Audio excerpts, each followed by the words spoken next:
So I'm just packing up my kit, getting ready to go film some stock footage tomorrow, and it got me thinking about a project that I worked on for National Geographic. It was up in the Canadian Arctic. We had cooks, we had guides, we had actually the record for the amount of cases I've ever flown with. I think we had 52 cases full of equipment, and the behavior that we were after was incredibly rare. It was a slim chance whether or not we were going to be able to get it, but we thought we'd have a crack at it anyway. But needless to say, we never ended up getting the footage they were after. But then the way they ended up telling that story made me rethink about how I shoot stock footage and my approach to shooting stock footage. And at the end of this video, I think it's going to change yours too. Let's go.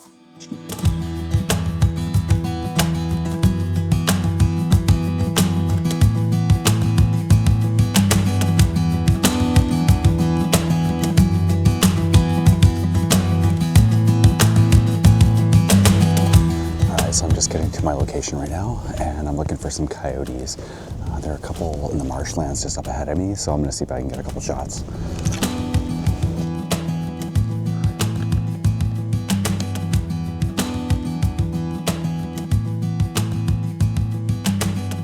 Oh, so cool, I got a coyote here hunting voles.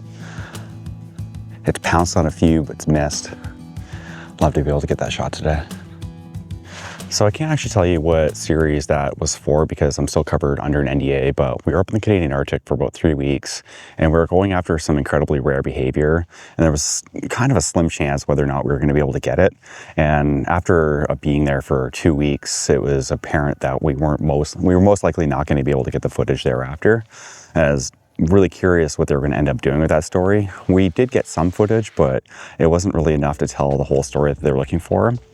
So usually what ends up happening is if we don't get the main behavior they're after, they'll either do one of two things. They'll either just completely can the story completely, or they'll end up having to source stock footage. So when the series came out, I was amazed on how they were able to source almost all the behavior that they were after. It was actually pleasantly surprised how well they were able to stitch all that together. So they did use a combination of all the footage that I was able to collect while I was on that shoot, and then they had to supplement it with some stock footage. And seeing how they ended up stitching that story together made me rethink my approach to shooting stock footage, because I'm really starting to see the value in having a good archive of stock footage, because I'm getting a lot more requests these days, and I think there are a couple of reasons behind that. So the coyotes are heading north, and I'm gonna pick up my camera and head out that way and see if I can get a couple more shots.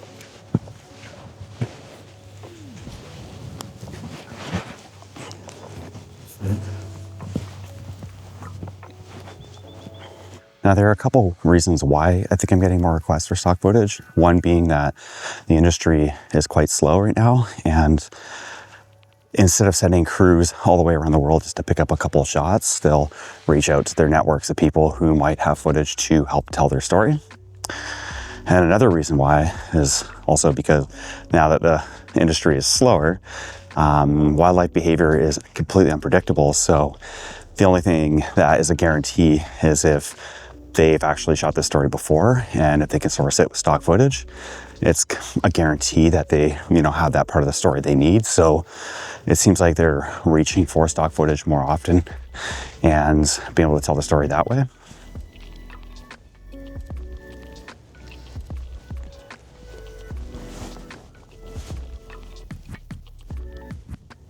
Let's see if we can get a couple shots here.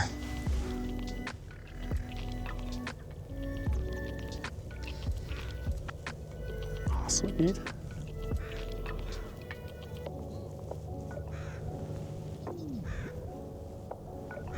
So much action out here today. This is great. So that made me think a lot about the importance of shooting stock footage and having a well-rounded library, because I sell a lot more footage because I have a deep library of very specific animals and very particular behavior. I treat this like a real business, and when I'm shooting stock footage, I treat it like that. I put a lot of effort into shooting high quality, good stock footage. I spend a lot of time in very particular areas, getting very particular behavior and marketing that to be able to sell stories, not just a couple of clips. But that requires a bit of risk, because it's not a guarantee that I'm going to be able to sell any of this footage. It's more of just like, I have it in my library, I'm out here anyway, and I'm always practicing, always working on my craft. So just being more intentional about how I'm shooting this stuff. And I think there's going to be a lot more value moving forward in selling stock footage like this.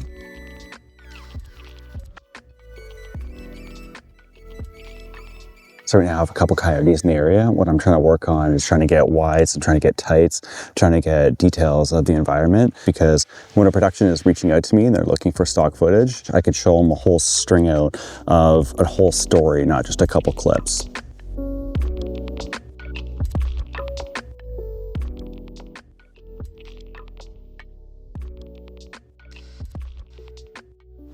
That was awesome. Just had a great session with Coyote.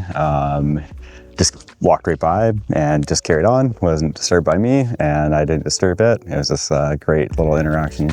I just think there's so much more value in being able to sell your work directly to a production opposed to uploading it to some generic stock footage platform.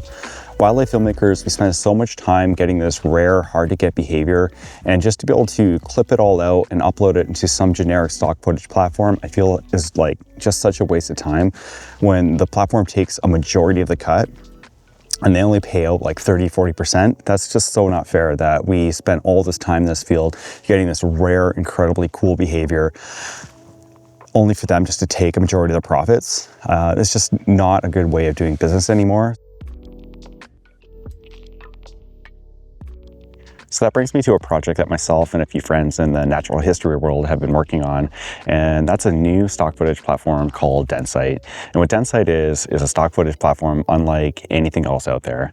And instead of clipping out hundreds and hundreds or thousands of clips and sending them to some generic stock footage platform, it's a request-based system only. So when there's a production looking for footage, they'll make a request to the network, and if you have footage that meets that description, you just send them a low-res string out of the footage that you have. And if the production likes the footage, they will request the high resolution files, and payment is all made on platform. It's very streamlined. And I think it's long overdue that the industry has a new tool to be able to buy and sell stock footage. So if you're interested in learning more about DenSyte, you can sign up at DenSyte.com and find out how your wildlife archive can make you more money. So the coyotes are on the move. I still haven't got that shot of it catching a vole. I see that it's caught a couple today, but I'm able to get a clear shot. So I'm gonna go back to my first location and maybe I'll have some luck there. Oh, got something. Good action.